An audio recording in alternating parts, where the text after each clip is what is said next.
DNA मित्रों, हमें पता है कि आप में से बहुत से लोग ऐसे होंगे जो Z5 पर फुटबॉल वर्ल्ड कप देख रहे होंगे और अब फाइनल मैच का इंतजार कर रहे होंगे, जो अब से करीब 27 घंटे बाद शुरू होगा।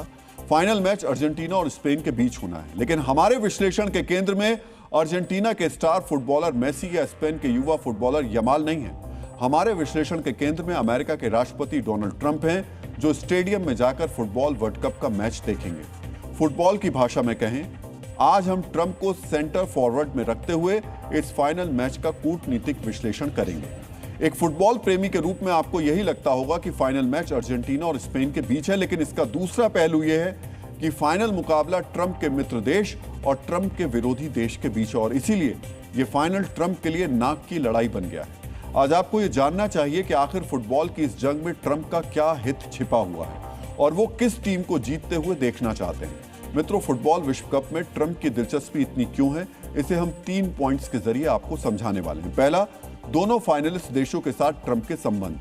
दूसरा, मेसी के साथ ट्रंप के संबंध। तीसरा और सबसे दिलचस्प पॉइंट यानी शांति पुरस्कार।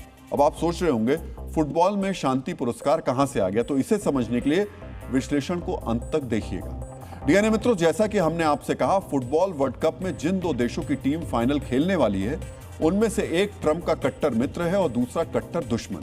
अर्जेंटीना के राष्ट्रपति जेवियर मिलेई और डोनाल्ड ट्रंप की दोस्ती किसी से छिपी नहीं है। दोनों गहरे वैचारिक मित्र हैं। मिलेई अक्सर ट्रंप के मेक अमेरिका ग्रेट अगेन की तर्ज पर मेक अर्जेंटीना ग्रेट अगेन का नारा लगाते हैं।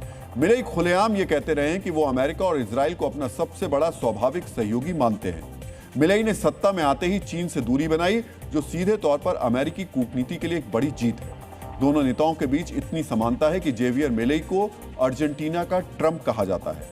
वहीं अगर दूसरे फाइनलिस्ट स्पेन की बात करें तो अमेरिका और स्पेन के रिश्ते हाल के दिनों में बेहद तनावपूर्ण रहे हैं। स्पेन की मौजूदा राष्ट्रपति और ट्रंप के बीच 36 का आंकड़ा है।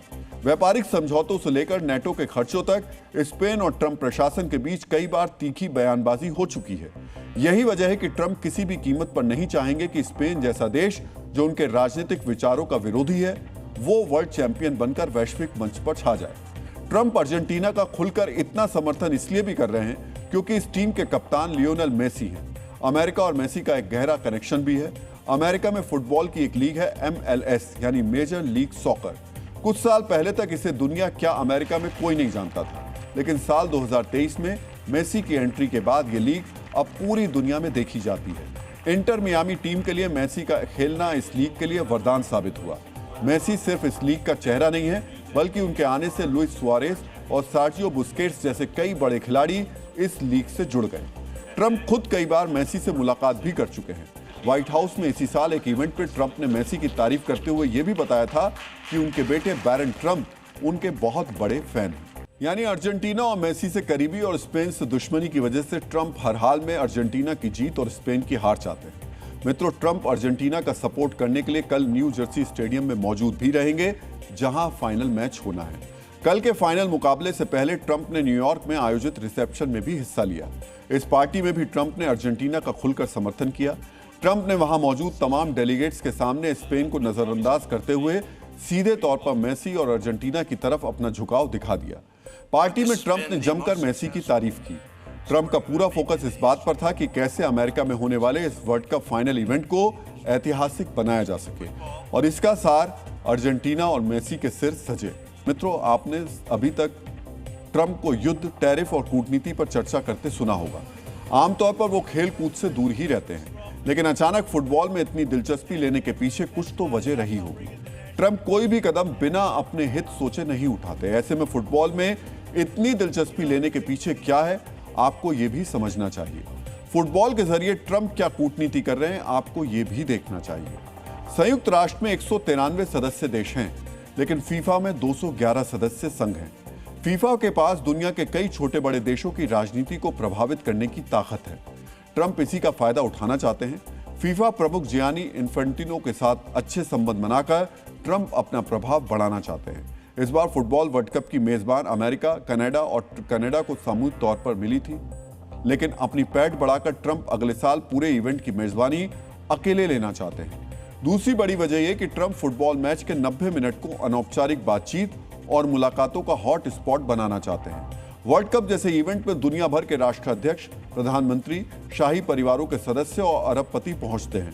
ट्रंप के लिए वीआईपी बॉक्स ओवल ऑफिस का एक्सटेंशन बन जाता है। मित्रों, ट्रंप फुटबॉल संघ में अपनी पैठ बढ़ाने में कुछ हद तक कामयाब भी हो रहे हैं और हाल फिलहाल में इसके 2 उदाहरण भी देखने को मिले हैं। आपको याद होगा जब इसी फुटबॉल वर्ल्ड कप में अमेरिकी फुटबॉलर फुलारिन बालोगन को रेड कार्ड की वजह से एक मैच के लिए बैन किया गया, लेकिन ट्रंप ने खुद फीफा प्रमुख को फोन करके रेड कार्ड को निरस्त करवाया था। इस फैसले पर काफी विवाद भी हुआ था। यह कहा जा सकता है कि फुटबॉल संघ के साथ ट्रंप के रिश्ते काफी ज्यादा बेहतर हो चुके हैं। यही वजह है कि फीफा ने ट्रंप को शांति पुरस्कार से नवाजा। डीएन मित्रों, दुनिया जानती है कि ट्रंप नोबेल शांति पुरस्कार की चाहत रखते हैं जो उन्हें नहीं मिला, लेकिन फीफा ने साल 2025 में ट्रंप को फीफा पीस प्राइज से नवाजा है।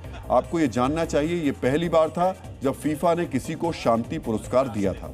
मित्रों, दक्षिण अफ्रीका के पूर्व राष्ट्रपति और नोबेल शांति पुरस्कार विजेता नेल्सन मंडेला ने कहा है कि खेल में दुनिया को बदलने, लोगों को एकजुट करने और प्रेरित करने की एक अद्भुत शक्ति है। ये बात ट्रंप अच्छी तरह समझ रहे हैं, लेकिन ट्रंप फुटबॉल के जरिए लोगों को प्रेरित करने के साथ साथ प्रभावित करके अपना दबदबा कायम करने का और उसका दायरा बढ़ाने की कोशिश में भी लगे।